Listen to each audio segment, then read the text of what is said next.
Your relationship issues are not your fault, and they're not your partner's fault either. We have been handed an old, broken relationship paradigm that cannot work in humanity today.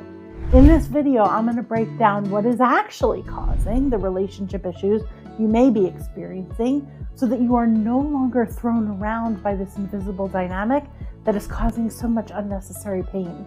I'll also show you what the solution is with no compromise, no pleasing, and no couples work. I know it sounds impossible, but that just proves that it is invisible to you. By the end of this video, you will see this and you will never be able to unsee it again. I just want to be super clear. I never set out to make this discovery or invent the new relationship paradigm as a solution to it. Here's what happened and how you can use it. When I first began teaching students the skill sets and tools to transform their relationships, I was just teaching them everything I had figured out up until that point. But here's the thing.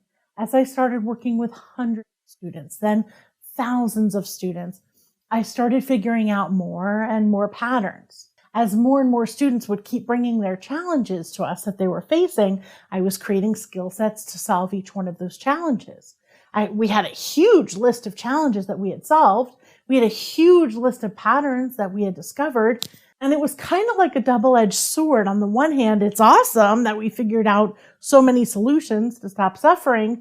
On the other hand, it's kind of getting to be a lot to teach and a lot to learn. I had to do something to simplify it. To me, the patterns were so clear, but I knew that not everyone could see it the way I could. For months and months, I worked on figuring out the patterns and how this was all related in a way that could be simple to grasp. And then one day, I had a breakthrough. And since then, everything crystallized into what I'm about to show you. I realized that I had been teaching our students the old way of relationship versus the new way of relationship. And that's when it became clear. The old way of doing relationship is a paradigm that we named demand relationship. And the new way is a paradigm that we invented called relationship development. Now, let's start with the old and broken relationship dynamic that we've been handed. Demand relationship.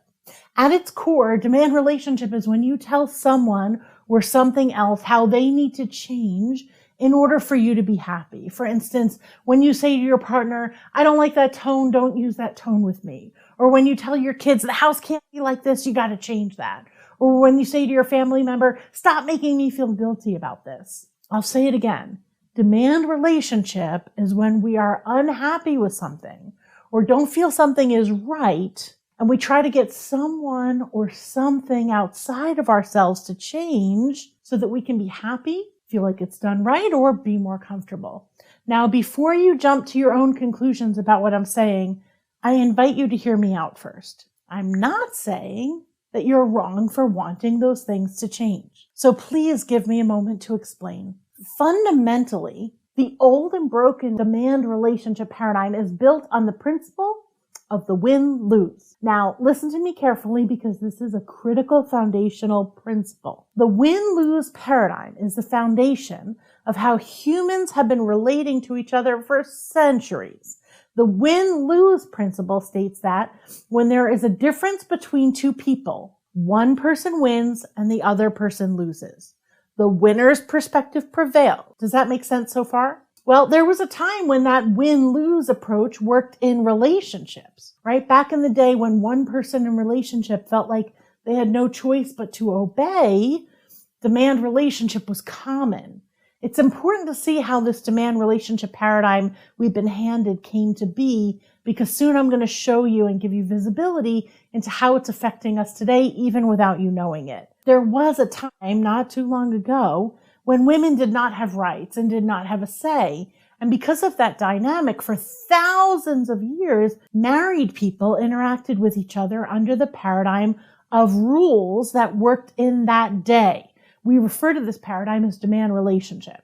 And in demand relationship, when there's a disagreement or two people have different perspectives, one person wins and the other person loses. In a relationship where the two people are not equals, it's easy to know who wins and who loses in the win-lose. Before women had equal rights, They were the prescribed loser in the win-lose arrangement because the husband or the father in the household was not to be questioned or opposed. Now, before you freak out, no one in this scenario is necessarily the bad guy. People were just living in the time that they were in. So please just give me a minute to explain this. In demand relationship, there are two roles.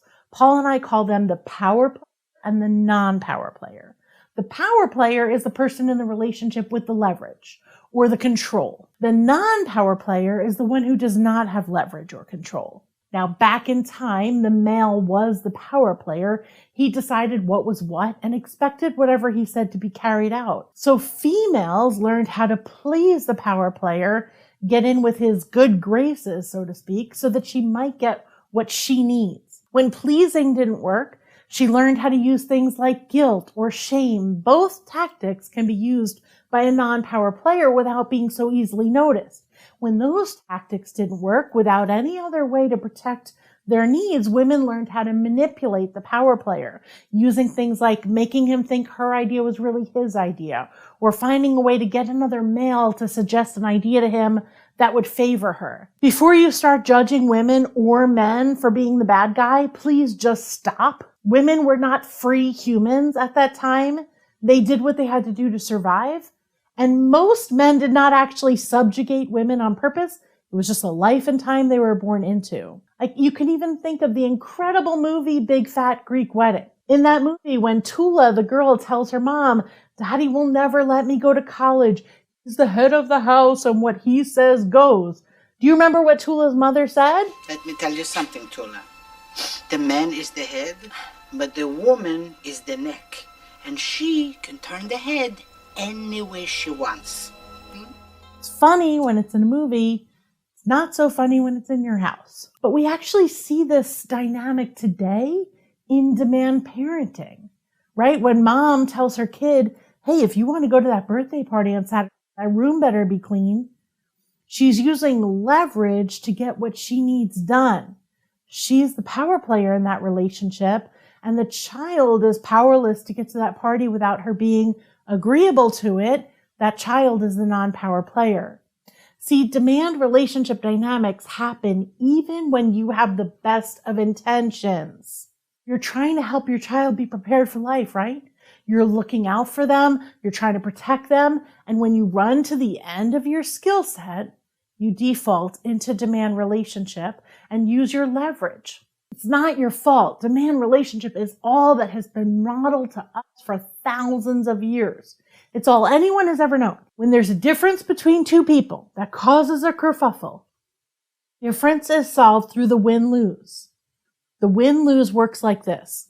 Either convince the other person to agree with you so that you can win, or give in to the other person and you lose.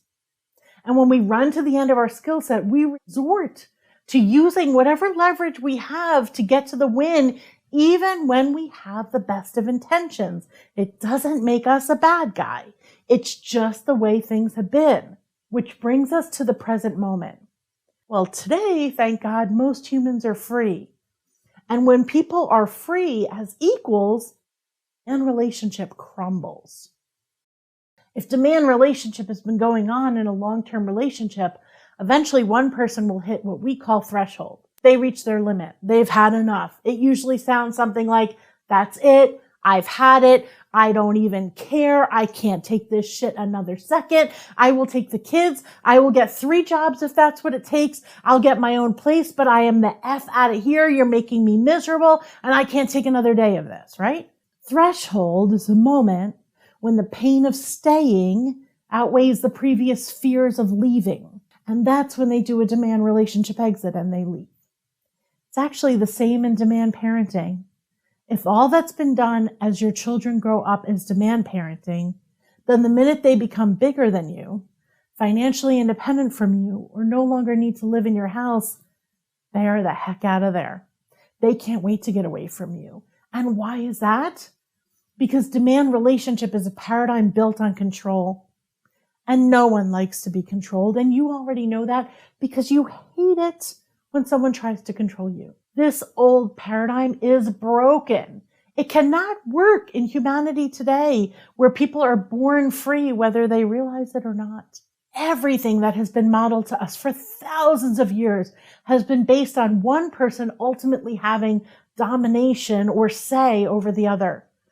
The reason why all the old broken demand relationship tactics don't work today is because you can't force a free and equal human to give up or give in anymore. Thank God. And we were never taught any other way. If you just put aside your judgment for just a moment and think about it, think of a kerfuffle or upset between you and your partner that happened recently where you disagreed.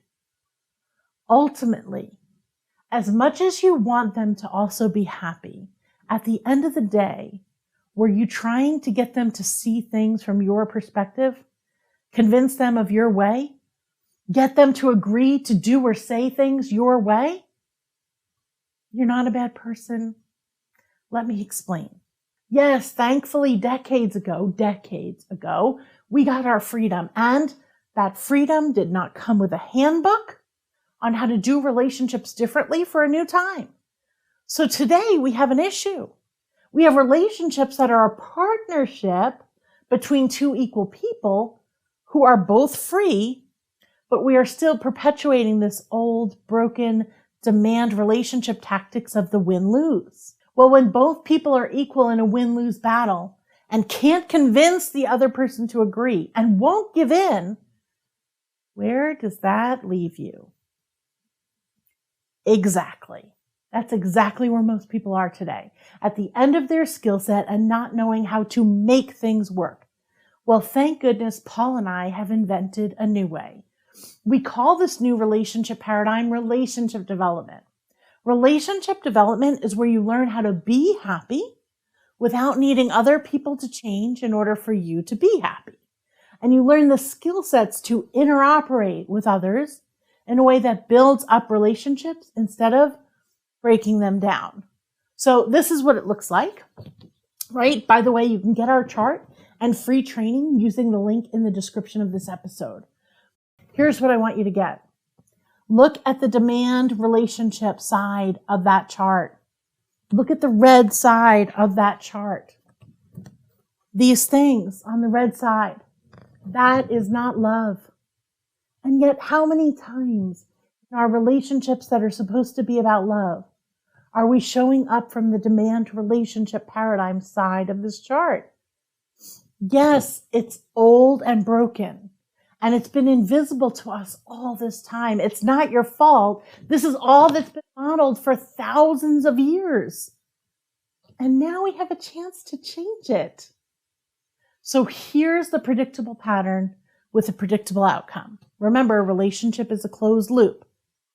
Now, when you put demand relationship into the loop as the trigger, the boomerang is you break down your relationship with that person.